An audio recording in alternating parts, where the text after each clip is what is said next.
हम तुमको बोलता है इस लड़की से तो भाई बाजार में जाना, इसको ये फलानी चीज लेके आना या स्टेशन पर छोड़ के आना, समझो तुम्हारी दिल धड़कती है, नहीं नहीं मैं भाई स्त्री से कैसा जाऊंगा, मैं इस फलानी लड़की से कैसा जाऊंगा। तो तुम्हारे अंदर पाप है, स्त्री खराब है या तुम्हारे अंदर की वासना खराब है। तुम बहन से जाएगा, अपनी स्त्री से जाएगा, माँ से जाएगा, लेकिन दूसरे स्त्री को तुम दूसरी समझ के नहीं जाएगा। तो ये तुम्हारे अंदर है ना भेद और भाव। तुम अगर उसको अपना स्वरूप समझो, मेरा ही स्वरूप है, तो तुम कैसे तुम खराब हो जाओ, कभी तुम्हारी दिल धड़केगी। लेकिन मैं अलग ये अलग, मैं पुरुष ये स्त्री, तुम्हारे अंदर ही पाप है तो बोलेंगे भाई मैं तो नहीं जा सकता, मैं तो नहीं भाई उसको उसके साथ अकेला कैसे बैठूंगा रिक्शे में, और अपनी बहन के साथ बैठता है। इतना तुम पाप में पड़ा है रात दिन। भगवान कब देखेगा, किस दिन तुम्हारी दृष्टि भगवान के ऊपर जाएगी। ये स्त्री नहीं है, लड़की नहीं है, ये भगवान है। जो भगवान देखेगा वो कभी भी पाप में नहीं जाता, उसके अंदर कोई पाप और पुण्य नहीं है। एक ही भगवान देखने से तुम्हारा हृदय जो है साफ पवित्र हो जाएगा। जो अच्छी तरह से जानो कि पाप क्या पुण्य क्या है, तो ज्ञानी के लिए पाप पुण्य नहीं है, निषेध और विधि नहीं है। स्त्री का मुख ही नहीं देखा है, सभी स्त्रियों के साथ बैठा भी था तो भी किसी स्त्री का मुख नहीं देखा है। ये कितनी उसकी स्थिति थी आत्मा की। इसी प्रकार स्त्री भी ऐसा समझे तो दुनिया में कोई पुरुष है ही नहीं, पुरुष है तो एक ही परमात्मा है। किसी पुरुष का दर्शन ही नहीं करे, ये कोई पुरुष भी बैठा है। तुमने खाली ऐसा कहा ना ये पुरुष है मैं स्त्री हूँ, यही पाप है, पाप शुरू हो गया। और पुरुष ने देखा ये स्त्री है तो वासना शुरू हो गई। कोई भी स्त्री दुनिया में नहीं है, कोई भी पुरुष दुनिया में नहीं है, ये मट्टी है, ये मटका है। अंदर आत्मा सबके एक ही है।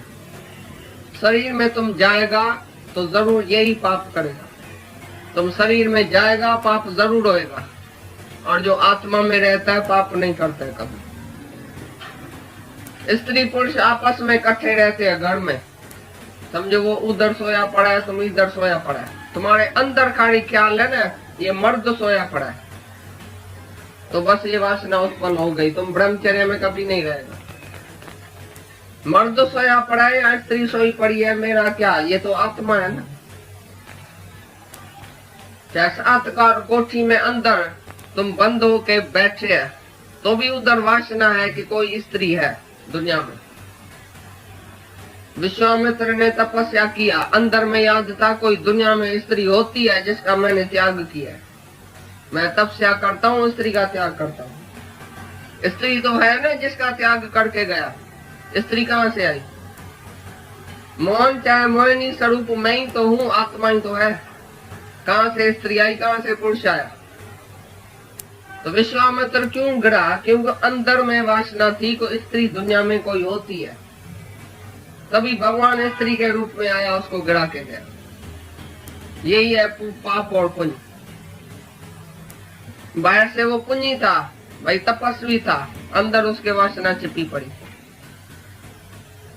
तुम भी जहाँ रहते हैं कैसे कैसी दृष्टि से रहते हैं, एक दूसरे को क्या समझते हैं।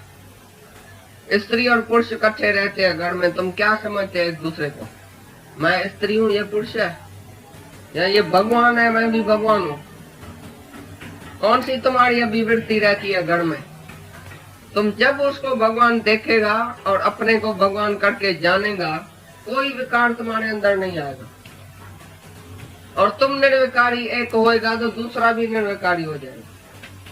ये तुम्हारी वासना जो उसको खींचती है, उसकी वासना जो तुमको खींचती है।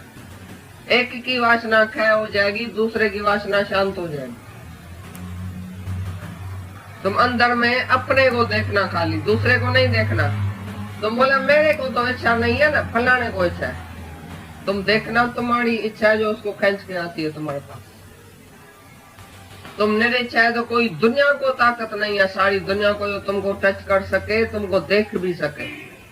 काम दृष्टि से तुमको देख भी नहीं सकेगा कोई, जब तुम इतना पाप पुण्य से अंदर खाली होएगा, तुम्हारे भीतर कोई वासना नहीं होएगी, तुम्हारे अंदर स्त्री और पुरुष का भाव नहीं होएगा, तो कोई दुनिया में ताकत नहीं है किसी को जो तुमको देख भी सके वो जल जाए, उसकी आंख ही निकल जाएगी।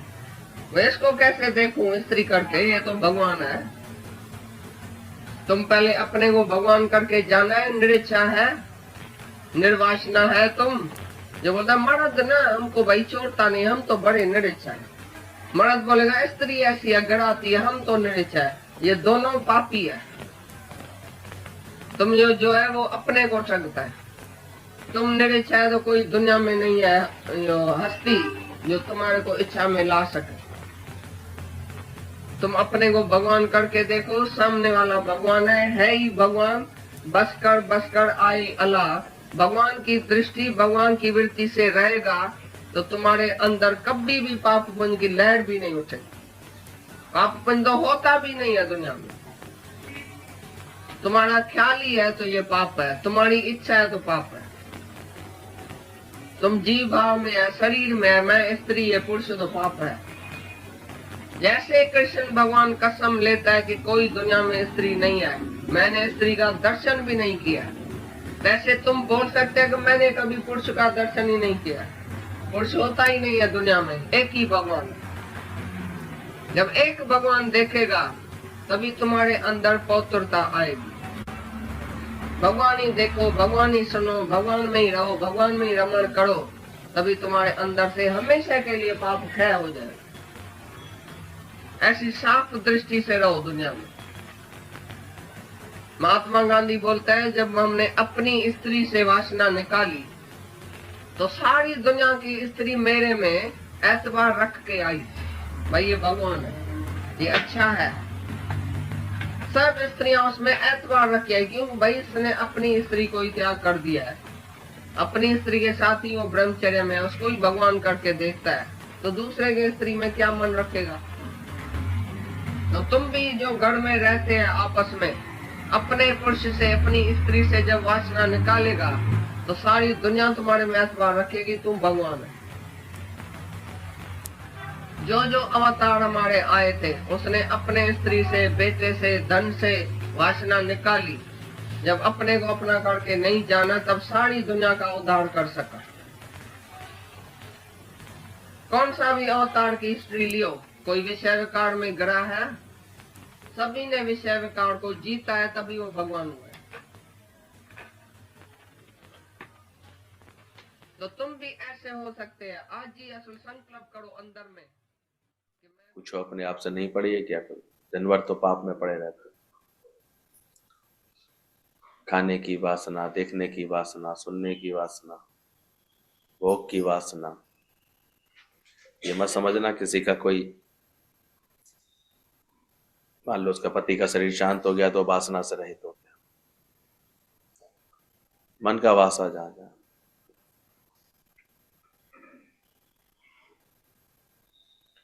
इसलिए जब इस तरह की वाणी चले तो बहुत गहराई से मनन करना चाहिए, श्रवण करना चाहिए, पूरी लगन श्रद्धा से बारंबार श्रवण करना चाहिए, ताकि ये वचन जो है अपना प्रभाव छोड़े। फिर पढ़ो इन सब बातों को। हम तुमको बोलता है तुम इस लड़की के साथ बाजार में जाना, इसको ये फलानी चीज लेके आना, या स्टेशन पर छोड़ के आना, और समझो तुम्हारी दिल धड़कती है। अंदर कहता है नहीं नहीं, मैं स्त्री के साथ कैसे जाऊंगा, मैं इस पुरानी लड़की के साथ कैसे जाऊंगा, तो तुम्हारे अंदर पाप है। इस बात से समझना, दिल डोले आहे पाप। निर्विकारी है अगर तुम्हारा मन, मन में कोई भाव नहीं है, कोई वासना नहीं है, कोई पाप नहीं है, तो गुरु आज्ञा सहज आपसे कार्य करा लेगी। तो ये नहीं है कि नहीं नहीं नहीं मुझे ये काम करना ही है, कोई भी मिले उसको छोड़ के ही आना है।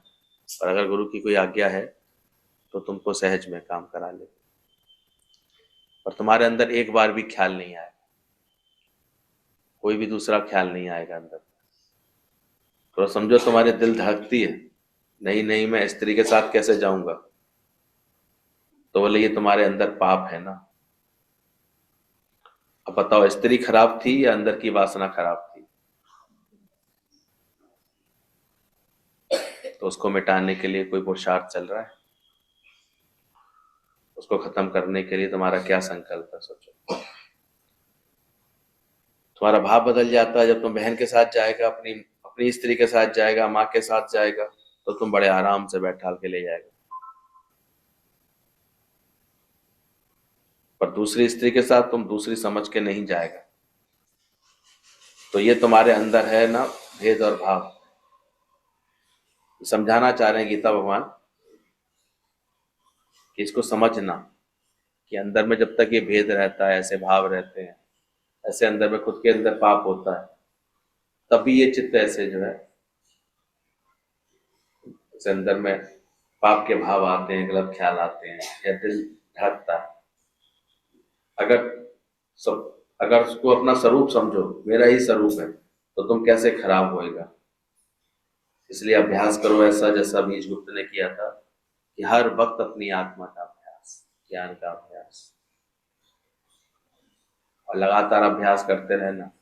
क्योंकि तो ये रहा ऐसी है, सावधानी हटी तो तुरंत दुर्घटना घटी। इसलिए कभी भी लापरवाह नहीं रहना इस राह पर। या जो हम लोगों का दादा भगवान का सत्संग, इससे एक बात के लिए जाना जाता है कि यहाँ किसी तरह का बाहरी कोई गंदगी नहीं किसी के जीवन में दिखती है। कोई ऐसा लांछन अभी तक नहीं लगा है, कोई ऐसा बात अभी तक नहीं बनी है सत्संग को लेकर के, इसके कारण पीछे इन गुरुओं की महान आत्म स्थिति भी, और इतनी प्रेरणा और इतनी सशक्त वाणियां हैं। तो दुनिया में कब कहाँ पर क्या गंदगी फैल रही है, कैसे कैसे आरोप गुरुओं पर लग रहे हैं, कैसे कैसी बातें उनके सत्संग को लेकर बनती हैं, कैसे कैसे गंदगी उनके आश्रमों में बन जाती है, पता नहीं चलता है। इसलिए ध्यान रखना। जिन लोगों को सत्संग में आकर के बैठने का स्थान मिला है, तो यहाँ आते ही हम लोग अपने मन को, ऐसे भाव को अच्छा बनाने के लिए तत्पर हैं। किसी तरह का भी कोई, और अभ्यास एक ही है, बस कर आए अल्लाह, है ही आत्मा, आत्मा के सिवा दूसरी बात नहीं। गहराई तक यहाँ पर गुरु की वाणी का इतना असर होता है कि अंदर बैठे बैठे तुम ये बात समझ जाओगे। अगर तुम सबको अपना स्वरूप समझोगे, लेकिन तुम बोलता है मैं अलग, ये अलग, मैं पुरुष ये स्त्री, तुम्हारे अंदर ही पाप है, मैं तो नहीं जा सकता। इसके लिए जब अभ्यास हमारा पुख्ता होगा, गुरु की समझ पक्की हो जाएगी, तो बार बार गुरु तो बोलता मान ना मान तू है भगवान। तो भगवान का यहाँ आशय क्या है? बड़ी जल्दी भ्रम में आकर के मैं तो भगवान माने शायद मैं ही कृष्ण हूँ, मैं ही राम हूँ, ऐसे समझने लगते। यहाँ भगवान का अर्थ दादा भगवान ने बताया, क्या भग्न हो गए तुम्हारे वान? गुरु ने तो बोला तू भगवान, और भग्न हो गए तुम्हारे वान, यानी विकार तुम्हारे मिट गए। इसलिए रोज शांत होकर के अपना अभ्यास पुख्ता करते जाओ, दृढ़ करते जाओ, अभ्यास में लगे रहो। ये भाव उठना अंदर से बंद होने लगे तुम्हारे अंदर। भले कितना भी समय लगे, लेकिन अभ्यास में लगे रहना। भले तुम रात दिन बोलता है ये स्त्री है, मैं उसके साथ अकेला कैसे बैठूंगा रिक्शे में, अरे अपनी बहन के साथ बैठता है तो तुम पाप में पड़ा है क्या? भगवान कब देखेगा? किस दिन तुम्हारी दृष्टि भगवान के ऊपर जाएगी? इसलिए ये अभ्यास ही हमको बचा पाएगा कि बस कर आहे अल्लाह, है ही भगवान, है ही भगवान, है ही भगवान का महामंत्र हर वक्त अंदर से मन में चलना चाहिए। और है ही भगवान केवल बोलने के लिए नहीं, है ही भगवान मतलब क्या भग्न हो गए मान, ये विचार अंदर के साथ साथ। यानी कोई विकार अगर आता उठता दिख भी रहा है, कोई संकल्प ऐसे उठता दिख भी रहा है, तो तुरंत उसको हम ऐसे दबा सके, भग्न कर सके, ज्ञान अग्नि भस्म कर सके उसको अंदर के ज्ञान के लिए। इतनी ज्ञान का पहरा, कहते हैं जहाँ पहरेदारी होती है तो फिर वहां कोई चोर चक्का नहीं घुस पाता है। तो ऐसे ही हमारे मन के अंदर कोई भी ऐसे विकारों से भरे हुए कोई भाव नहीं आ सके, क्योंकि हमारे पास गुरु के ज्ञान का इतना जबरदस्त ठहराव होना चाहिए। तो तुम्हें अच्छी तरह से जानो पाप क्या है, पुण्य क्या है। तो ज्ञानी के लिए पाप पुण्य नहीं है, निषेध और विधि नहीं है, ये ज्ञानी के लिए बोला जाता है। भले गुरु पहले दिन ही बोल देता है यहाँ आके बैठे हो तुम ज्ञानी हो, लेकिन तुम ज्ञानी हो ये तुम्हें पता होना चाहिए। गुरु के कहने से तुम ज्ञानी नहीं हो गए। गुरु ने बोला मान ना मान तू है भगवान, तो तू भगवान नहीं होगा, ध्यान है। तुमने मान पाया भी अंदर से, समय लगता है इसमें, अभ्यास करो अच्छे से, लेकिन लगना चाहिए इसमें, इस बात में अंदर से मजबूत बनते जाना चाहिए। ज्ञान में हर तरह का अभ्यास समय समय पर गुरु कराते हैं। कभी हमें निष्कामी जीवन का अभ्यास कराते हैं, कभी और विकारों के लिए सावधान करते हैं, कभी प्रेम के विषय में बताते हैं, और कभी कभी मौका आता है जब गुरु की वाणियों में हमें ये समझ में आता है कि जब तक हम अपने विकारों को नहीं जीतेंगे, जब तक अपने मन की वासनाओं को नहीं जीतेंगे, तब तक अपना उद्धार नहीं हो पाएगा। इसलिए तत्पर रहना। कृष्ण भगवान बोलता है मैंने कभी स्त्री का मुख नहीं देखा। अनेक बार चला ये दृष्टांत, ये बात बताइए एक बार, इसका मनन करना चाहिए। वो ऐसी कौन सी स्थिति होगी जिससे वो ये इतनी दावे कह सका, कौन सी समझ थी कि वो बोल के सुनाने वाली समझ तो नहीं है केवल कि तुम भी जाकर के बोलने लगो कि मैंने कभी स्त्री का मुख नहीं देखा। तुम्हारा मन दर्पण कहलाएगा, सब मन तुम्हारा सब अच्छी तरह जानता है। कृष्ण ने तो बोला मैंने कभी स्त्री का मुख नहीं देखा, तो सभी स्त्रियों के साथ बैठा भी था तो भी किसी स्त्री का मुख नहीं देखा। ये कितनी उसकी स्थिति थी, इसको महसूस करो। ऐसे ही नहीं कृष्ण को भगवान बोला गया, ये अंदर की स्थिति बनाई है जिसने भी बनाई है। जितने भी सच्चे संत होते हैं, जितने भी अवतार होते हैं, उन्होंने ये पूरी आसक्ति, देह आसक्ति छोड़ी है। आज भी कुछ लोग कहते हैं भाई भगवान का ही अंश है मोदी जी के अंदर, तो कुछ कारण है उसके पीछे। ऐसी उसकी निर्वासनिक स्थिति देखी है लोगों ने, उसके संग रहते हैं, जो उनको समझते हैं, जो उसके क्रियाकलाप देखते हैं, उसके अंदर की भाव देखते हैं, ऐसा लगता है संत साधु ऐसे ही नहीं सदगति पाते। कहीं ना कहीं चित्त में बहुत निर्मलता होती है, बुरी बातों से काम नहीं बनता। आज इस विषय पर गीता भगवान बहुत खुल के बता रहे हैं, तो समझना। कृष्ण बोलता है मैंने कभी स्त्री का मुख नहीं देखा, तो सभी स्त्रियों के साथ बैठा भी है तो भी किसी स्त्री का मुख नहीं देखा। सोचो तो कैसी स्थिति है उसकी आत्मा। इसी प्रकार स्त्री भी ऐसा समझे कि दुनिया में कोई पुरुष है ही नहीं। मुख्य रूप से स्त्रियां ही सत्संग में रहती थी पहले भी, तो कितनी ये अच्छी समझ दी होगी गीता भगवान ने, जो आज एक एक ऐसे महान स्वरूप बने हैं। आज कितना गुरुजनों का जीवन इतना निरंकारी बना, इसके पीछे यही वाणियां थी, आगे से हमको मिल रही है। हम भी अपने जीवन को संवारें, उनको रोज अंदर से देखें संकल्प कैसा है। इसलिए बोला गया है अभ्यास के लिए कभी किसी की आंखों में भी ऐसे नहीं देखना चाहिए। पता नहीं कब कौन सा भाव इसमें जागृत हो जाए। इसलिए बोला कि आंख मिले तो केवल गुरु से मिले और किसी से नहीं। कौन सा भाव अंदर में आ जाएगा, कौन सी बात आ जाएगी अंदर में, पता नहीं चलेगा। कुदरती कैमरा फिट होता है इसका। इसलिए सदाचारी पतिव्रता स्त्रियों के लिए ये धर्म है उनका, वो किसी से भी आंखें ना मिलाएं। पतिव्रता पति से आंख मिलाती, इसके अलावा किसी से आंख, बाकी कहते हैं हमेशा पैर की तरफ देखना चाहिए, क्योंकि आंखों से ही ना जाने कौन से भाव अंदर चले जाते, कौन कौन सी बात अंदर चली जाती।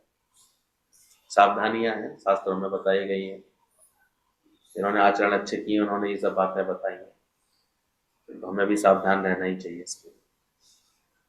कितने सावधान होकर चलें, कितने समझदार होकर चलें, ऐसे हमारे यहाँ किसी भी तरह का इसलिए उछलंग आचरण कभी भी नहीं हो, वो अच्छा लगता कि कोई भी कहीं जाए, कहीं चला जाए, कहीं बैठ जाए, ऐसा इसलिए ज्यादा ने ये ज्ञान स्त्रियों को दिया, क्योंकि स्त्रियों को थोड़ा सा ये कि घर के अंदर तक भी प्रवेश मिल जाता है। पुरुषों के लिए हमेशा यही निर्देश रहे हैं कि व्यर्थ में ऐसे किसी से आप जाकर के किसी घर में जाकर के बैठ कर सत्संग नहीं सुनाने लगे, ऐसे व्यवहार जाकर के नहीं करें। सिखाते थे हमेशा, कहीं जाओ, क्या तुमने देखा वहां पर कोई पुरुष है पहले से, उसके घर के पहले पुरुष को याद करके बुलाओ, तब जाकर के उसके साथ बैठ करके बात करोगे। इतनी सावधानी सिखाई जाती है, क्योंकि सावधानी अपनी नहीं रखेंगे तो कब मन जो है कहाँ पर जो है गड़बड़ी करने लगे। कहने को तो कुमारगिरी का देखा था, कितना बड़ा सन्यासी था, कितने बड़े बड़े लेक्चर थे, कितनी बड़ी बड़ी ज्ञान की बात है, लेकिन चित्रलेखा जब घुसी तो फिर घुसती चली गई। उसका मन कब गिरावट में आ गया पता नहीं चला। इसलिए पूरी सावधानी है और बार बार ज्ञान का अभ्यास। ज्ञान के अभ्यास से ये जरूर स्थिति बनी है। गुरु जी कहते थे फिर तुमको किसी का स्पर्श भी ऐसे लगे जैसे दीवार का स्पर्श, कोई भाव नहीं आएगा, इतना शांत हो जाएगा मन अंदर से, ख्याल ही नहीं आएगा। इसके लिए बार बार अभ्यास करो। और तो कितना क्लियर बता रहे हैं। इसी प्रकार स्त्री भी ऐसा समझे कि दुनिया में कोई पुरुष है ही नहीं, पुरुष है तो एक परमात्मा। किसी पुरुष का दर्शन ही नहीं करे कि कोई पुरुष बैठा भी है। सत्संग में भी कभी हमारे यहाँ इस भाव से बात नहीं होनी चाहिए कभी किसी की। तुमने सिर्फ ऐसा कहा कि ये पुरुष है मैं स्त्री हूं तो ये पाप हो गया, बस पाप शुरू हो गया। और पुरुष ने देखा ये स्त्री है तो वासना शुरू हो जाएगी। ध्यान रखना, कोई भी स्त्री दुनिया में नहीं है, कोई भी पुरुष दुनिया में नहीं है। ये मिट्टी है, ये मटका है, सबके अंदर आत्मा। इसलिए बार बार आत्मचिंतन आत्ममंथन बोला गया। आत्मा बिन हर गाल को दिल से सदा न हटाते थे। इतनी दृढ़ता आ जाए इस बात में कि आत्मा के सिवा कुछ नहीं। बाकी शरीर के लिए भाव आए तो एक ही बात, मट्टी का मटका, 4 दिन चटका, मल मूत्र का थैला। इससे ज्यादा क्या समझ में आया? इसको ज्यादा क्या है इसको वैल्यू देना? अंदर की वैल्यू खत्म होती है सर देवभाव की अभ्यास। इसका क्या मान सम्मान चाहिए? इसके क्या, इसको कोई जाने कोई पहचाने, क्या चाहिए इसको? तो कितने देखोगे, कितने जो व्यर्थ के झगड़े भी होते हैं मन के अंदर, राग द्वेष होते हैं, तेरे मेरे होते हैं, ये सब अपने आप ही छूट जाए। एक देह अध्यास के छूटते ही सारी बातें अपने आप खत्म होती है। कुछ समझाना नहीं पड़ेगा ज्यादा, अपने आप। पता नहीं जब देह का जिसको तो औरों से क्या मतलब। तो ध्यान रखना, तुमने सिर्फ ऐसा कहा कि ये पुरुष है मैं स्त्री हूं तो ये पाप हो गया। और पुरुष ने देखा अगर कि ये स्त्री है तो वासना शुरू हो जाएगी। कोई भी स्त्री दुनिया में नहीं है, कोई भी पुरुष दुनिया में नहीं है। ये मिट्टी है, ये मटका है। तो जो अच्छे साधक होते हैं वो अपने बिल्कुल गुरु के वचनों को सही तरह से पक्का करते जाते हैं। शरीर में तुम जाएगा तो जरूर पाप करेगा, जो आत्मा में रहता है वो पाप से बचता है। स्त्री पुरुष आपस में इकट्ठे रहते हैं घर में, तो समझो वो उधर सोया पड़ा है, तुम इधर सोया पड़ा है, और तुम्हारे अंदर सिर्फ ख्याल है कि ये मर्द सोया पड़ा है, तो समझना वासना उत्पन्न हो गई, तुम ब्रह्मचर्य में नहीं रहना। इसलिए हमारे यहाँ जहां पर जो रह रहा है वहीं पर उसको गुरु ऐसे वासनायाम कराता है, उसकी वासनाएं जीतने की उसको ये युक्ति बताता है, समझ देता है। बार बार है ही भगवान का ऐसा भाव जगाओ, ऐसा समझ रखो अंदर। और दीर्घ काल के अभ्यास से होता है कोई देर से, या गुरु की बहुत कृपा अपने ऊपर कर ले, इतना लग जाए इसका अभ्यास। इसलिए हमारे यहाँ केवल सुनने से काम नहीं बनेगा। इस कार्य के अभ्यास में जितना लगेंगे तब जाकर के तुम्हारा सत्संग फलित होगा, नहीं तो नहीं। कोई सोचे सत्संग सुन तो आते हैं, सुनने से काम नहीं होगा। चारों तरफ तुमने घेरा बनाया, इसलिए पहली आज्ञा यही मिली है गुरुजनों से, एक कोट अंदर रह जाइए। तुम एक किले की परिधि में रहते हो, किले में रहते हो, किले से कैसे बाहर आ गए तुम? सत्संग का किला है। हम लोग देखते थे पहले, कहीं जाते आते भी थे तो पहले अपने लिए क्या ढूंढते थे? सत्संग है कि नहीं, वहां सत्संग होगा कि नहीं। ऐसे सत्संगी मिलेगा कि नहीं, कोई नहीं। इतना गुरु ऐसे प्रेरणा और प्रेम देके बैठे।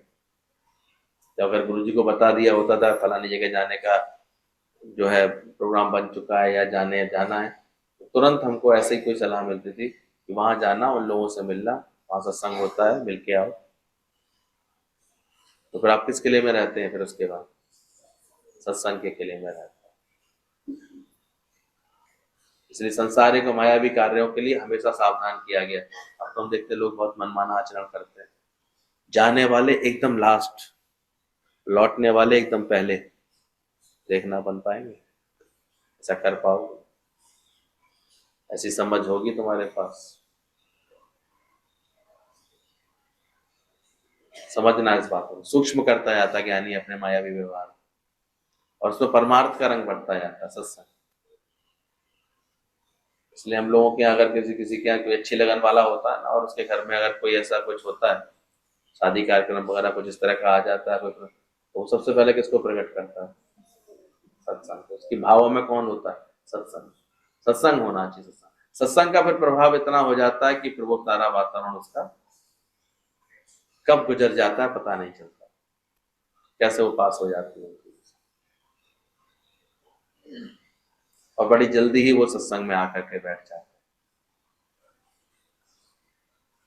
इसलिए खुद देखना चाहिए।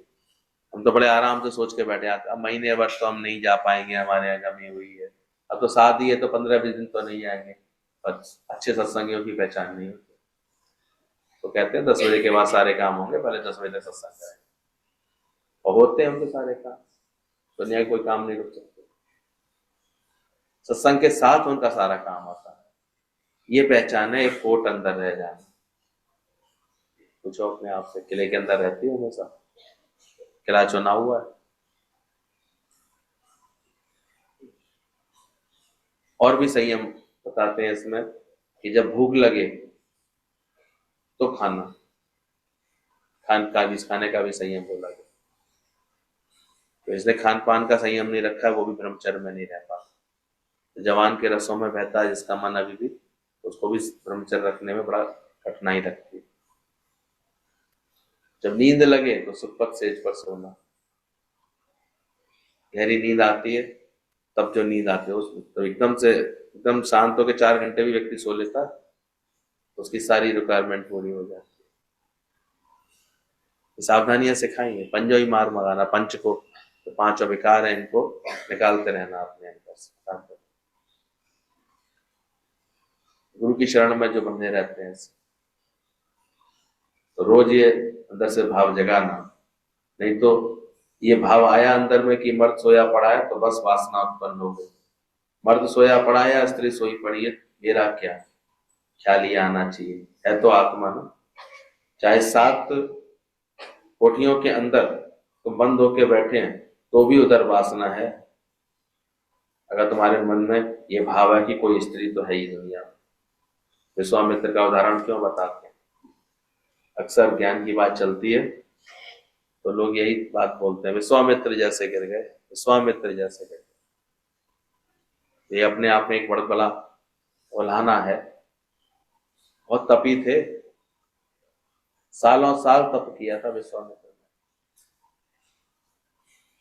और तब तक उनके गुरु उनके जो गुरु वशिष्ठ जो है उनको ब्रह्म ऋषि नहीं कहते थे, उनको राज ऋषि कहते थे, क्योंकि वो पहचानते थे उनकी बात। गुरु की नजर में भी हमारा जीवन कब बनता है? समझना, गुरु से कुछ छुपा रहता है। ऊपर से कितनी भी चितराइयां दिखाएंगे, गुरु से कुछ छुपता नहीं। ब्रह्मज्ञानी गुरु की एक्सरे आइज होती है, सब छुपा जानता रहता है। तो वशिष्ठ मुनि नहीं कहते थे उसको ब्रह्म ऋषि। और यही कारण था कि अचानक जिस दिन एक मेनका आई उसके सामने तो वो गिर गया, उसकी वृत्ति बिगड़ गई। कारण क्या था? राजा था पहले विश्वामित्र, फिर वो संत बना था, तो उसके अंदर में अभी ये पड़ा हुआ था। बाद में उसने पश्चाताप किया, बाद में और तपस्या की अच्छे से। इस पर तो कोई ध्यान नहीं देता, लेकिन एक बार जो गिरा तो आज तक दुनिया में अभी तक ये वो उदाहरण के रूप में, उल्हाने के रूप में दिया जाता है। विश्वामित्र जैसे गिर गए, तुम क्या करोगे?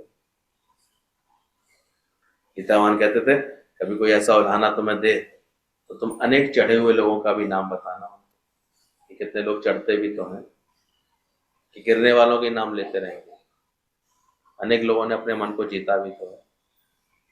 अनेक ऐसे संत हैं, कितने अवतार हैं जिन्होंने जीता है, हमेशा उनकी बात करनी चाहिए। तो विश्वामित्र के अंदर भी दुनिया में स्त्री होती है जिसका मैंने त्याग किया है, ये उनके अंदर में ये भाव था, इस कारण से वो गिरे थे। हमें कारण भी सही पता होना चाहिए। जीवन में कोई भी गिरावट है तो किस वजह से है, कोई बात है तो किस वजह से। और कहते हैं एक दूसरा उनके अंदर सूक्ष्म में भी द्वेष रहता है, तब तक जो है आप ब्रह्मनिष्ठ नहीं हो सकते। कंपटीशन, कंपैरिजन, द्वेष, ये सब चीजें भावनाएं होती।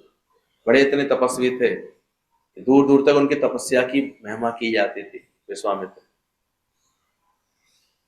स्वयं जो है वशिष्ठ जी जानते थे इस बात को कि ये बहुत परम तपी है, तप करने पे आते थे तो इतना घोर तप करते थे, लेकिन वो फिर भी उनको हमेशा राजर्षि कहते थे। और चूंकि सभी लोग गुरु वशिष्ठ को ब्रह्मर्षि कहते थे तो उनको लगता था ये अपने को ब्रह्मर्षि कहलवाते हैं और मुझे राजर्षि कहते हैं। तो एक उनके अंदर में अंदर ही अंदर एक द्वेष का भाव उनके प्रति पड़ता था। और उस समय यह था कि वशिष्ठ अगर बोलेंगे ब्रह्मर्षि तभी ब्रह्मर्षि कहा जाएगा। और इस बात के चलते चलते बताते हैं उन्होंने वशिष्ठ जी के 99 पुत्रों की हत्या की थी।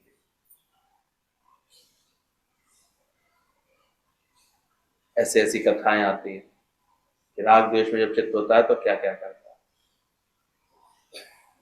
इसलिए ध्यान रखना, ये आत्म ज्ञान है, या तो हम बड़े मजे से द्वेष के साथ जीते रहते हैं, कभी ज्ञान असर नहीं करता। इसलिए किसी से इतना भी द्वेष होगा ना तो ज्ञान फलित नहीं होगा। और साफ करते जाओ अपने मन, और निर्मल करते जाओ। क्या लेना देना है तुम्हें, क्या करना है। इसलिए सत्संग करते हुए भी हमने गुरुजनों को देखा कभी सत्संग की भी आसक्ति से नहीं बंधे हुए, कभी इस अज्ञान की किसी आसक्ति से नहीं बंधे। तो अंदर से ऐसे निर्मल रखना, अपने स्वरूप में, अपने आत्म अभ्यास में देना रहता। तो कहते हैं जब एक बार बुलाया, जब उनको अनेक कथाएं हैं विश्वामित्र और वशिष्ठ जी की, तो लेकिन जब उन्होंने एक बार ऐसा ही निर्णय कर लिया कि हम वशिष्ठ जी को ही खत्म कर देते हैं, मन में इतना द्वेष आ गया तो उनकी हत्या करने के लिए वो वशिष्ठ जी के आश्रम में पहुंच गए थे और एक पेड़ पर चढ़ करके बैठे हुए थे। इंतजार कर रहे थे कि रात्रि हो जाएगी, जब सो जाएंगे तो सोते में इनका वध कर दूंगा। कहाँ तो इतने महान तपस्वी, और कहाँ जब मन गिराता है तो कैसी कैसी बात तक ले आता है। कैसे तो किसी से द्वेष आता है तो देखो उसकी सब बातें इतनी बुरी लगती है, सब बातें इतनी खराब। और वो पेड़ पर चढ़े हुए थे, वो अपनी पत्नी के साथ टहल रहे थे खाना खाने के पश्चात। चांदनी बिखरी हुई थी, तो पत्नी ने ऐसे ही पूछा कि आप ये बताइए कि इस संसार में सबसे अधिक उज्ज्वलता किसकी है, किसके तप में है, सबसे महान तप कौन है। तो वशिष्ठ जी के अंदर में तो कभी कोई भाव बिगड़ा ही नहीं था। ब्रह्मर्षि का मतलब ये होता, भले वो जानते थे मेरे पुत्रों की हत्या की गई है, लेकिन कभी भी उनके अंदर में द्वेष नहीं आया। कहते वो इतने निर्मल भाव से बोलते हैं कि देवी अगर तुम जानना चाहती हो तपस्या अगर किसी की सबसे अधिक है तो वो तो बस विश्वामित्र की है। विश्वामित्र पेड़ पर बैठे उनके मारने की ताक में थे। कहते उस क्षण उनको अंदर में एहसास हुआ, मैं जिन गुरु वशिष्ठ जी के इतने पुत्रों को मार चुका हूं, मैं आज इनको स्वयं मारने के लिए आया हूं, ये फिर भी इतने सहज भाव से मेरी प्रशंसा कर रहा है। इन्हें मेरी प्रशंसा करने में कोई भी दिक्कत नहीं हो रही। सहज किसी की प्रशंसा करना भी हर एक की प्रकृति नहीं होती। सूक्ष्म में आया था, इसकी प्रशंसा करूंगा तो मैं छोटा नहीं हो जाऊंगा ऐसे। और जिनके अंदर सही ज्ञान का तत्व होता है उसे दिक्कत नहीं होती। उसे किसी की भी प्रशंसा करने में उसे कोई दिक्कत नहीं। भले वो जानता है अच्छी तरह कि इसके अंदर ये गुण है तो गुण बता देगा, जो अवगुण है वो भी बता देगा, ये बात इसके अंदर और ठीक हो जाएगी। कहते तो उसको वो राजर्षि थे, वो जानते थे भी पूरी तरह ब्रह्म ऋषि नहीं। तब कहते हैं वशिष्ठ विश्वामित्र उनके चरणों में झुके, चरणों में आकर के झुके और अपने अपराध बोध से पश्चाताप सा किया उन्होंने। तब उन्होंने उसको उठा के बोला, उठो ब्रह्म ऋषि। बोले आज आप बोल रहे हैं? बोले आज ही तो तूने सारा द्वेष खत्म किया है, कब बोला जाएगा तुम्हें? तो अपना मन ऐसा निर्मल कर लोगे, इतना द्वेष सारा हटा दोगे, बातें सारी हटा दोगे। तो ब्रह्म ज्ञान बहुत ऐसे सावधानी की सीढ़ी है, सावन की सीढ़ी बोलते हैं। तो सावधान होकर के चलते रहना इस पर हमेशा। नहीं तो सूक्ष्म में भी ये याद था उसको, विश्वामित्र जी को, कि तपस्या करता हूँ, स्त्री का त्याग करके आया हूँ, केवल इतना सा उनको याद था। इस कारण से वो गिरे। स्त्री तो है ना, इसको त्याग करके गया। अगर उन्हें ठीक से अभ्यास किया होता कि स्त्री कहाँ से आई, चाहे मोहन चाहे मोहिनी, स्वरूप तो मैं ही तो हूँ, आत्मा ही तो है, कहाँ से स्त्री आई, कहाँ से पुरुष आया।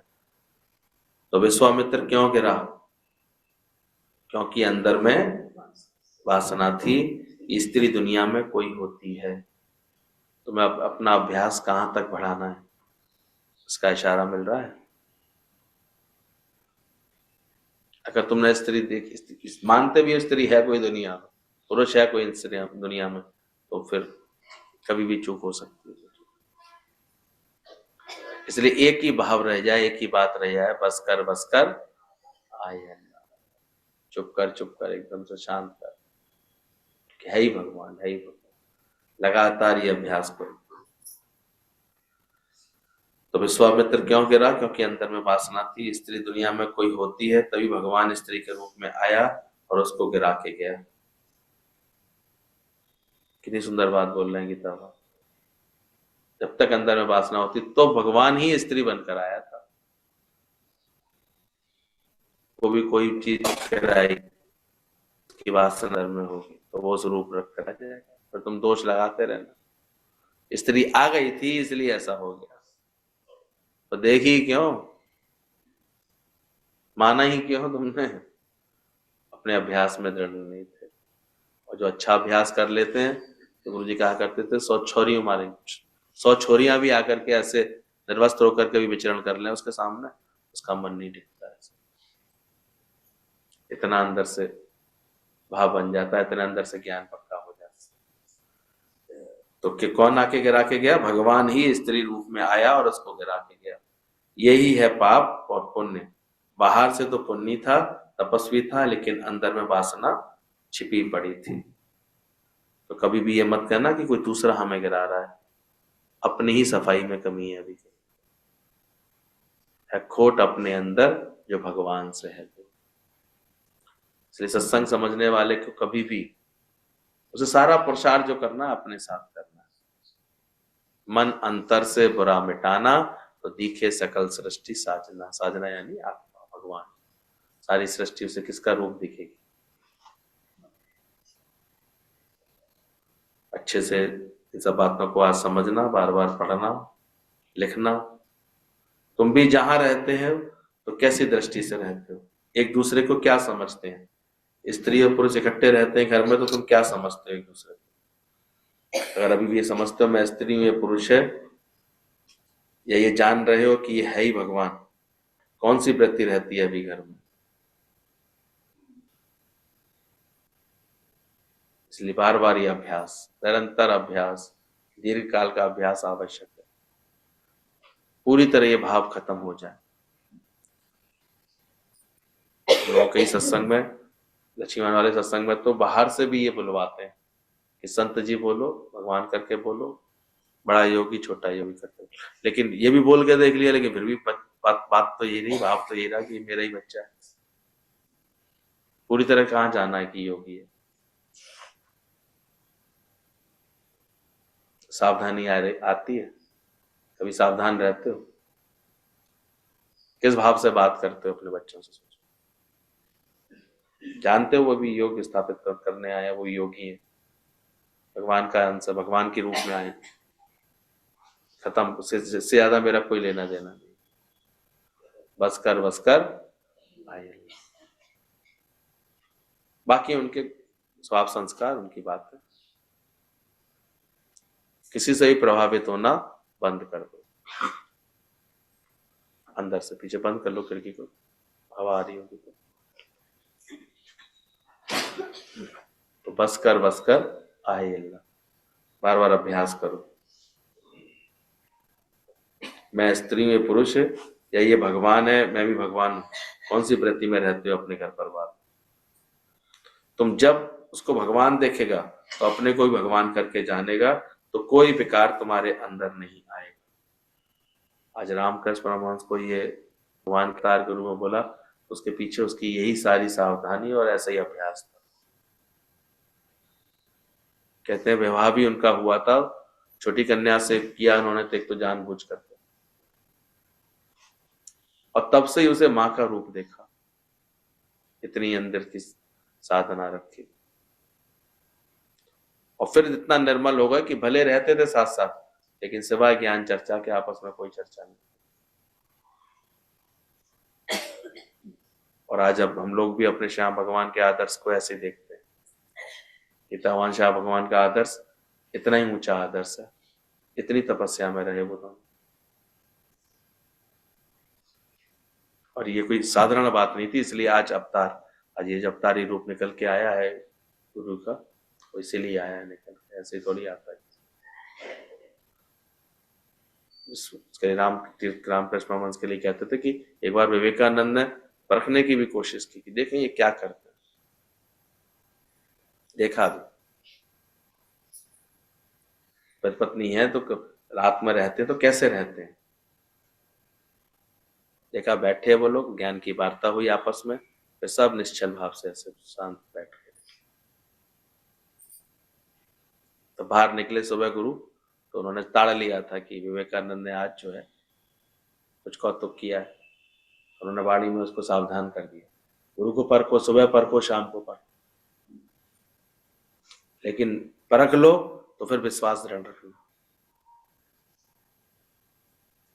रामकृष्ण का भी जीवन इसलिए इतना पवित्र था, अवतार कहलाए। तो हर एक को ये संयम तो करना ही पड़ेगा, कोई से बच नहीं पाएगा। और ये भी कभी कभी अंदर में ये प्रेरणा अंदर में जागृत होती है कि जाके हम संभालें अपने जीवन को, पवित्र बनाएं, पवित्रता की तरफ बढ़ें अपने जीवन में। और अभ्यास बार बार एक ही करना है कि है ही भगवान। जब तुम आपको भगवान देखेगा तो अपने को भगवान करके जानेगा, तो कोई विकार तुम्हारे अंदर नहीं आएगा। तुम एक निर्विकारी होएगा तो दूसरा भी निर्विकारी हो जाएगा। ये भी एक बिल्कुल सत्य समझना। और ऐसे ही हम लोगों के यहाँ सबके जीवन में एक भी अगर जीत लेता अपने मन को, तो उसके प्रभाव से दूसरे भी ठीक हो जाते हैं,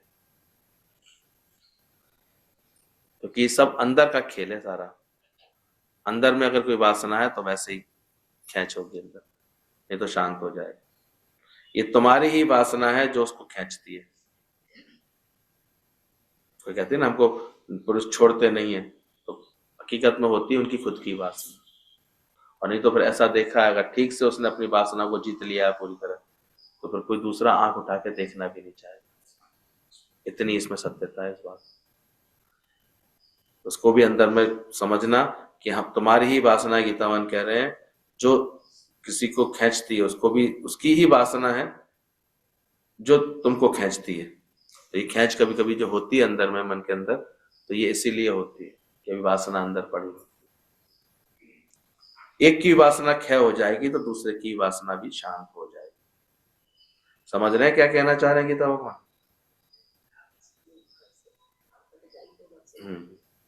जब तुम सबको भगवान देखेगा तो अपने को भगवान जानेगा, तो कोई विकार तुम्हारे अंदर नहीं आएगा। ये तुम्हारी ही वासना है जो उसको खींचती है, और उसकी वासना है जो तुमको खींचती है। इसलिए दोनों तरफ से सावधान, और अपनी वासना को क्षय करने में लग जाओ, खत्म करने में लग जाओ, तो दूसरे की वासना भी स्वतः शांत हो जाएगी। तुम अंदर से अपने को देखना, केवल दूसरे को नहीं देखना। नहीं तो यहाँ पर बड़ी जल्दी तर्क करोगे, हम तो शांत थे, लेकिन दूसरा ही ऐसा है तो हम क्या करें, तो बड़ी जल्दी ऐसे बोलने लगे। पर यहाँ ये देखा है प्रैक्टिकल, एक की वासना भी अगर पूरी तरह खत्म हो जाएगी तो दूसरा भी अपने आप समय लगेगा, थोड़ा देर शांत हो जाता है बिल्कुल। तुम बोलता है मेरे को इच्छा नहीं है, फलाने को इच्छा है, तो तुम देखना तुम्हारी इच्छा है तो उसको खींच खींच के लाती है तुम्हारे पास। नहीं तो कितने ऐसे एग्जाम्पल गुरु ने बना दिए जिनके जीवन एकदम पवित्रता में आते चले गए, स्थिरता में आते चले गए, भाव ही नहीं जागता। और वैसे भी जो है ये विकार बनाया है केवल संतान उत्पत्ति के लिए। इसके बाद शास्त्र में भी ये प्रेरणा मिलती है कि हम इसमें अपने को संयम करें, और जैसे जैसे वासना पूरी जीत लेंगे तो फिर इसकी जरूरत ही नहीं, कोई खेच नहीं होती। तुम निरीक्षा है तो सारी दुनिया में किसी को ताकत नहीं है जो तुमको टच कर सके और तुमको देख भी सके। काम दृष्टि से तुमको देख भी नहीं सकेगा कोई जब तुम इतना पाप पुण्य से अंदर खाली हो जाएगा। आज गुरुजनों को देखा उनका जीवन, उनको दर्शन करते उनको भगवान का भाव आता है। क्यों आता है? दर्शन साधु का तो साहेब आवे यार, परमात्मा याद आता है। ये उनकी वासना जीती हुई स्थिति होती है। इसलिए कभी भी दोष मत लगाना दुनिया में, अपने को अंदर से वासनाएं हम करते जाना। तुम निरीक्षा है तो सारी दुनिया में किसी को ताकत नहीं है जो टच कर सके। और ऐसा आज कितनी हमारे सत्संग में तो न जाने कितने एग्जाम्पल है ऐसे, जिन्होंने अगर ठीक से अपनी वासना को जीत लिया है तो मजाल नहीं कि कोई गलत निगाह से उनको देख भी सके, अपने आप उनकी भावना शांत हो जाएगी। ये अंदर की स्थिति का इतना बड़ा योगदान होता है, इतना बड़ा असर होता है। दोष दे के मत बैठना दूसरे को किसी। तुम निरीक्षा है तो सारी दुनिया में किसी को ताकत नहीं है।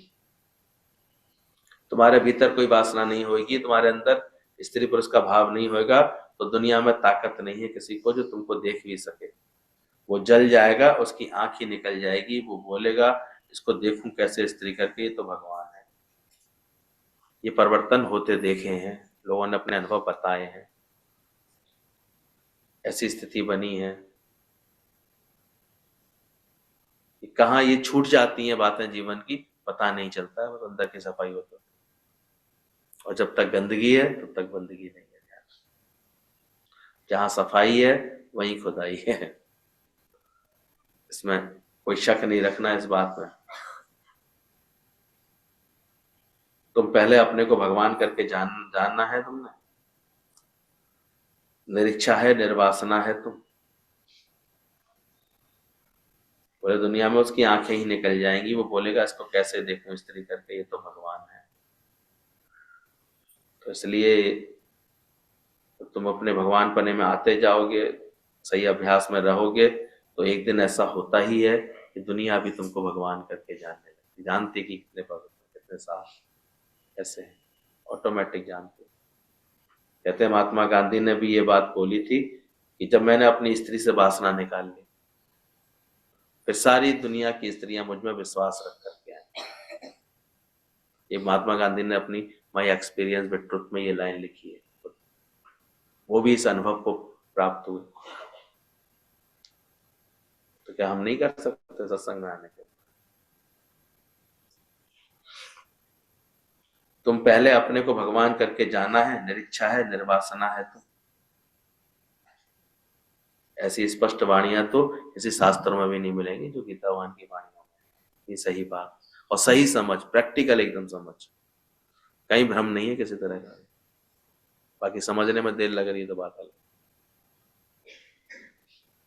जब तुम अपने को भगवान करके जाना है, निरीक्षा है, निर्वासना है, तो बोलता है मर्द हमको छोड़ते नहीं, हम तो बड़े निरीक्षा हैं। मर्द बोलेगा स्त्री ऐसे ही गिराती है, हम तो निरीक्षा है। ये दोनों ही पापी हैं। तुम लोग अपने को ही ठगते हो। तुम निरीक्षा है तो कोई दुनिया में हस्ती नहीं है तुमको इच्छा में ला सके। तो कहते थे एक बच्चे को अगर इच्छा नहीं है तो कोई जबरदस्ती दूध भी नहीं पिला सकता। तुम कैसे कहती हो आकर के कि हमें दुनिया में लोग गिरा देते हैं, हमें छोड़ते नहीं, ऐसे करके। कहीं ना कहीं अंदर में खुद के भी अभी पूरी तरह से जीता हुआ है। और जो जितना जीतता जाता है उसका खुशी उसको मिलती है। मुझे कहते हैं जितना अपने मन को साफ कर लेता है उसको उतना आनंद रहता है, उतना उसका अंदर का भाव उतना ही निर्मल होता है। तो रोज देखना कि हमने इस बातों पर अपनी सावधानी की है। जो बोला हम तो ये बाहर से कहते रहते हैं तो दोनों पापी हैं। तुम लोग अपने को ही ठगते, तुम निरीक्षा है तो कोई दुनिया में हस्ती नहीं है जो तुम्हारे को इच्छा में ला सके। फिर वही अभ्यास बोला, बस कर आहे अल्लाह। भगवान की दृष्टि, भगवान की वृत्ति में रहेगा तो तुम्हारे अंदर भी पाप पुण्य की लहर भी नहीं उठेगी। इसलिए अभ्यास अडोल करो बिल्कुल अपना, है ही भगवान, है ही भगवान। कोई कहते हैं हमारे यहाँ गुरु ने आपको कोई मंत्र नहीं दिया, दिया है बहुत बड़ा, लेकिन हम उसका अभ्यास नहीं करते। यहाँ अभी जितवल देखूं उज्ज्वल प्यार, भगवान देखने की जो आंख दी है। दुकान पर लिख तो लेते हैं ग्राहक ही भगवान है, पर देखते हैं हर जगह ऐसा अभ्यास कर लेंगे जब ठीक से, है ही भगवान, है ही भगवान, तो हमारी वृत्ति धीरे धीरे साफ होने लगती है, सावधान होने लगती है। और भगवान भी वो भी अर्थ सहित, केवल बोलने वाला नहीं। अभी बोला ना, भगवान बोलते ही कौन सा ख्याल आना चाहिए, क्या भग्न हो गए वान, तब है भगवान। हाँ भले ही शुरू में नए नए सत्संगी आते हैं तो ट्विंकल ट्विंकल लिटिल स्टार बच्चा बोलता है, फिर बोलते ही फिर बाद में उसको अर्थ क्लियर होते हैं कि ट्विंकल का मतलब है टिमटिमाना, चमकना। अर्थ भले धीरे धीरे सत्संग में बैठ कर, लेकिन अभ्यास पहले दिन से, बोलना पहले ही दिन से समझना शुरू करो। अंदर ही अजपा जाप चलो, करते रहो अंदर से। भगवान ही देखो, भगवान ही सुनो। जब एक भगवान देखेगा तभी तुम्हारे अंदर पवित्रता आएगी, हर एक को जब भगवान देखेगा। कृष्ण भगवान कसम लेता है दुनिया में कि कोई स्त्री नहीं है, मैंने कभी स्त्री का दर्शन ही नहीं किया। ऐसे क्या तुम बोल सकते हो कि मैंने कभी पुरुष का दर्शन ही नहीं किया? भगवान ही देखो, भगवान ही सुनो, भगवान में रहो, भगवान में ही रमण करो, तभी तुम्हारे अंदर से हमेशा के लिए पाप का क्षय होगा। तो अभ्यास तेरे की घटताई है। कमी किस चीज की रह जाती है? गुरु के ज्ञान में कोई कमी नहीं है, गुरु में कोई कमी नहीं होती है, ज्ञान में कोई कमी नहीं होती है। और अगर कमी रहती है तो हमेशा हमारे अभ्यास में। क्या अभ्यास करके हमने इस बात को पूरी तरह समझ लिया है, जान लिया है, इस अभ्यास में रहते हैं।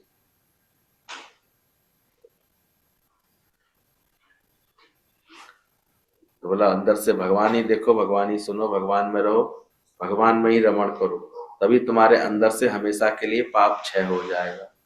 ऐसी साफ दृष्टि में रहो दुनिया में। महात्मा गांधी बोलते हैं कि जब मैंने एक स्त्री से वासना निकाली, कामना निकाली, वासना निकाली, तो सारी दुनिया की स्त्री मेरे में एतवार रख कर आई, भगवान है। सब स्त्रियां उसमें एतवार रख कर आई, क्योंकि सबने देखा अपनी स्त्री का ही त्याग किया है, अपनी स्त्री के साथ ही ब्रह्मचर्य में है, उसको ही भगवान करके देखता है, तो दूसरे की स्त्री में क्या मन रखेगा? कहते थे गांधी जी तो कोई भी बात बिना अनुभव के नहीं स्वीकार करते थे। उन्होंने इस विषय पर भी पूरा अनुभव अपना बनाया और सच्चाई से लिखा कि एक समय था जब मेरा मन इतना वासना में था कि मेरे पिता की मृत्यु भी हुई थी, तब भी मैं स्त्री की वासना में गिरा। यहाँ भी ये भी उन्होंने सच्चाई से अपनी किताब में लिखा है कि उस वक्त भी मेरे अंदर में भाव बिगड़े और मैं अपनी पत्नी को लेकर अंदर चला गया। यहाँ तक लिखा है उन्होंने। मेरा मन इतना पापी था, लेकिन जब अभ्यास किया उन्होंने, जब गीता समझी, इस पवित्रता के भाव को समझा, तो अभ्यास किया, तो बाद में ये भी अनुभव वो लिख करके गए कि फिर जब मैंने अपना वासना निकाल दी तो लोगों ने फिर उसमें विश्वास किया। और फिर उन्होंने ऐसा ये भी प्रैक्टिकल देखा बाद में। कहती थी जो कुछ स्त्रियां उनकी ऐसे साथ में रहती थी, उनको भी उनके साथ भी ये देखा कि उनके साथ भी मेरे किसी में भी कोई वासना नहीं जाती। इतना अपने को पक्का किया। महात्मा शब्द ऐसे थोड़ी जुड़ गया उनके नाम के आगे कोई मनोरंजन के लिए, वो महात्मा हो गए थे अंदर से। यहाँ भले ही नाम नहीं जुड़े तुम्हारे नाम के, लेकिन अंदर से तो महात्मा जरूर बन जाना। महान आत्मा बनना है कि नहीं बनना। तो ध्यान रखना, इसने अपनी स्त्री का त्याग कर दिया, सब जानती थी। तो तुम भी अपने घर में रहते हो आपस में, पुरुष से अपनी स्त्री से जब वासना निकालेगा तो सारी दुनिया तुम्हारे में एतबार रखेगी कि तुम भगवान। जो जो अवतार आए हमारे आए हैं, उसने अपने स्त्री में, बेटे में, धन में वासना निकाली है। जब अपने को अपना करके नहीं जाना, तब सारी दुनिया का उद्धार कर सका है। आया अवतार, आया गुरु के लिए कहना कितना आसान होता है। इसलिए अभी भी बात को समझना, जो गुरु तत्व में है उनके लिए ही भाव समझना, ठीक से श्रद्धा रखना, पूरी पूरी बात समझना, और अपनी भक्ति से अपना उद्धार करना, अपने ज्ञान के अभ्यास से अपना उद्धार करना। केवल बातें नहीं रह जाएं। जो जो अवतार आए हैं, उसने अपनी स्त्री से, बेटे से और धन से वासना निकाली ही है।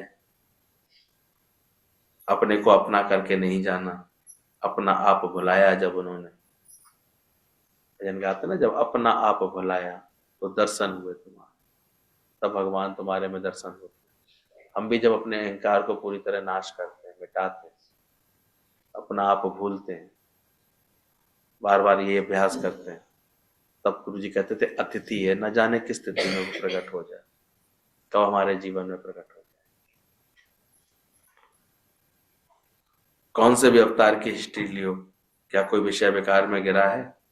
सभी ने विषय विकार को जीता है, तभी वो भगवान हुआ है। गुरु जी कहते थे ये इंटेलेक्चुअल थीफ है। वो के समर्थक थे, उन दोनों आए थे कभी सत्संग में, कोई आए थे ऐसे तो बात कर रहे थे, ओशो की बड़ी बातें कर रहे थे कि वहां तो ऐसा नहीं है, वहां तो स्त्री पुरुष ऐसे स्वच्छंद घूमते हैं, वहां तो उसकी तो एक थ्योरी अलग बना दी थी उन्होंने।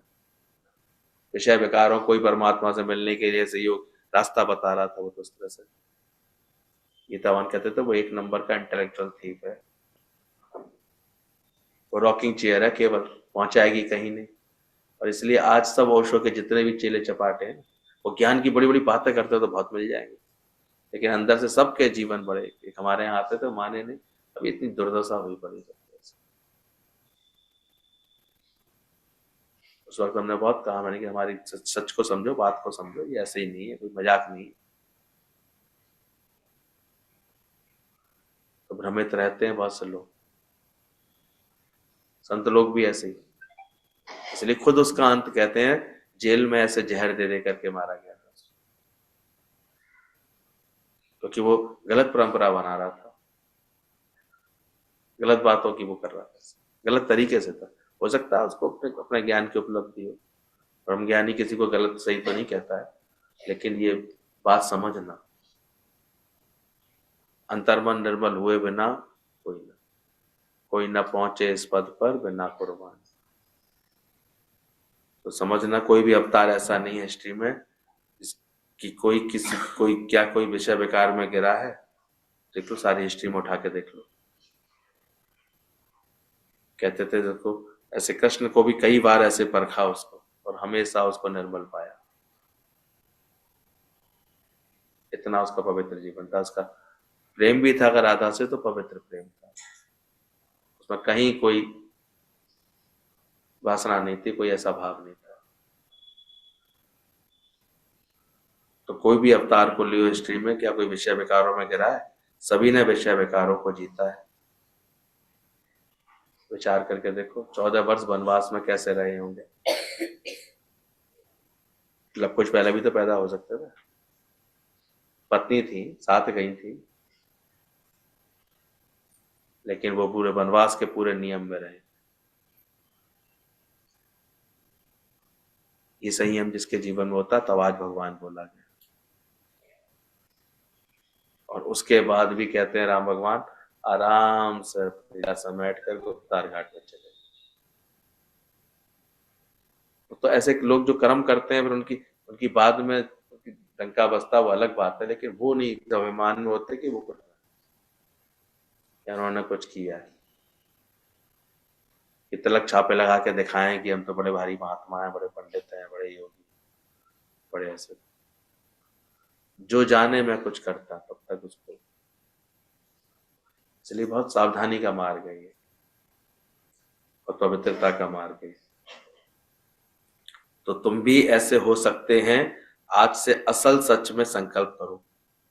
इसलिए हम भी सत्संग में जब आए तो इस कल्प वृक्ष के नीचे बैठ करके सही संकल्प करें कि हम अपने जीवन को पवित्र बनाएंगे। अंदर में कि मैं पवित्र लाइफ रखना चाहता हूं। ले रहे हैं संकल्प कि नहीं ले पाते हैं? पता नहीं मन क्या चाहता है। संकल्प लेंगे तो संकल्प का फल मिलेगा। पवित्र लाइफ रखना चाहता हूं, मैं पवित्र हूं, मैं आत्मा हूं और सर्वत्र मैं आत्मा देखूंगा तो मेरे को कोई इच्छा नहीं सताएगी, कोई इच्छा नहीं गिराएगी। दृढ़ता से आज गुरुजनों के सामने बैठे हैं गुरु लोग, संकल्प लो। उन्होंने जब हमें इतना अच्छा ये कल्प वृक्ष दिया है, सत्संग का स्थान दिया है, तो हम अच्छा संकल्प उठाएं इसमें बैठकर कि मैं पवित्र हूं, मैं आत्मा हूं, मैं पवित्र जीवन रखना चाहता हूं और सर्वत्र मैं आत्मा देखूंगा तो मेरे को कोई इच्छा नहीं सताएगी, कोई इच्छा नहीं गिराएगी। आज ये ऐसा संकल्प करो। ये कल्प वृक्ष है, ये पेड़ है, ये भगवान का घर है। भगवान के घर में जैसा संकल्प करेगा वैसा हो जाएगा। इसलिए ब्रह्मज्ञानियों का संग जब मिलता था तो बार बार मन इसी संकल्प से भरता था। बार बार संकल्प का अभ्यास जब हो जाता है तो ऐसा ताकत मिलती है अंदर में। आज से ऐसा संकल्प करो। ये कल्प वृक्ष है, भगवान के घर में जैसा संकल्प करेगा वैसा हो जाएगा। जैसी तुम्हारी लाइफ हो जाएगी तुम उधर भगवान के सामने वैसा ही कसम उठाएगा और तो आज से वो ही होएगा। तो भी तुम बैठे हैं, वो सब अंदर ही अंदर संकल्प करो। जो भी तुम बैठे हो अंदर अंदर संकल्प करो, जैसी तुम्हारी लाइफ चाहिए तुमको वैसी होनी हो जाएगी। और तुम्हारा क्या संकल्प है तुम देखो। सत्संग में बैठ करके हम सच्चा संकल्प लेके जाएं, सच्चे संकल्प से अपना जीवन अच्छा बनाएं तो भगवान क्या नहीं कर सकता। कभी लगता है ऐसा कि तो कठिन काम है, तो दुर्लभ काम है, तो भी भगवान के ऊपर रखें। संकल्प ले लिया और भगवान क्या नहीं कर सकता। तुम्हारे अंदर बैठ के क्या नहीं कर सकता है। तूफान को बोलो हट जा, स्टॉप, तो तूफान स्टॉप हो जाएगा। इतनी भगवान में सच्चे संकल्प की ऐसी शक्ति बनती है। पहाड़ से बोलो हट जा तो पहाड़ हट जाएगा। सब तूफान जो अंदर में विषय विकार का तूफान चलता है उसको भगवान ऐसे स्टॉप कर सकता है। और इसलिए लोग कहते थे कि गीता भगवान के दर्शन करने के बाद अंदर का मन एकदम हमारा शांत हो गया, निर्मल हो। क्या तुम्हारे को इतना विश्वास है अंदर में? जब तुमको ऐसा विश्वास आएगा तो सब तूफान तुम्हारा चला जाएगा, शांत हो जाएगा, तुम्हारा मन शांत हो जाएगा। कोई एक इच्छा भी नहीं रहेगी अंदर। शांत रहे, सब शांत।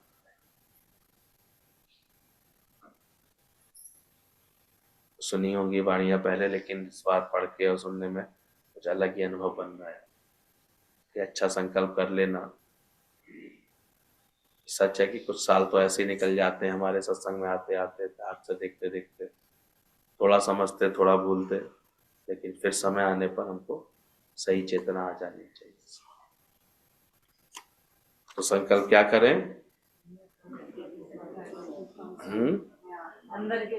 मैं पवित्र लाइफ रखना चाहता हूँ, मैं पवित्र हूँ, मैं आत्मा हूँ और सर्वत्र मैं आत्मा देखूंगा तो मेरे को कोई इच्छा नहीं सताएगी और कोई इच्छा फिर मुझे नहीं गिराएगी। ये विश्वास रखें कि भगवान क्या नहीं कर सकता। सत्संग से कितनों का जीवन बनाया तो मेरा भी जीवन जरूर बने। संकल्प, भगवान क्या नहीं कर सकता। भगवान चाहेगा तो तूफान भी हट जाएगा, पहाड़ भी हट जाएगा। भगवान में विश्वास जिसको होता है कहते पहाड़ हट जा तो पहाड़ हट जाता, पानी रुक जाता है। क्या सुन रहे हैं?